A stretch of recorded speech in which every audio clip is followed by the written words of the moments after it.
નમસ્કાર દર્શક મિત્રો, સચ્ચા હિન્દુસ્તાની ન્યૂઝ સાથે હું વૈશાલી પોબારો સ્વાગત છે આપ સૌનું. કરીશું નજર આજના સમાચાર પર.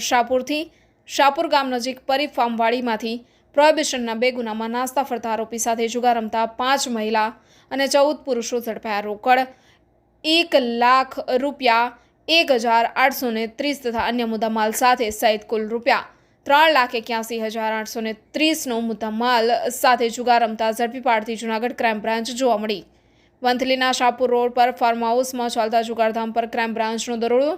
કુલ ₹3,81,000થી વધુનો મુદ્દામાલ સાથે 19 જુગારીઓ ઝડપાયા છે. વંથલી શાપુર રોડ પર આવેલા પરી ફાર્મમાં જુગારધામ ચાલતું હતું. બાતમીના આધારે ક્રાઇમ બ્રાન્ચે દરોડો પાડતા 5 મહિલા અને 14 પુરુષ મળીને કુલ 19 પત્તા પ્રેમીઓ ઝડપાયા છે. વાડી માલિક સહિત અન્ય 2 શખ્સો વિરુદ્ધ પણ ગુનો નોંધાયો છે. ઝડપાયેલા આરોપી પૈકી એક આરોપી પ્રોહિબિશનના 2 ગુનામાં નાસ્તો ફરતો હતો, તે પણ ઝડપાયો છે. રોકડ, મોબાઈલ, બાઇક સહિત 3,81,000થી વધુનો મુદ્દામાલ જપ્ત કરી કાયદેસરની કાર્યવાહી હાથ ધરાઈ છે. સંવાદદાતા રહીમ કારાવત, સચ્ચા હિન્દુસ્તાની ન્યૂઝ, વંથલી, જૂનાગઢ.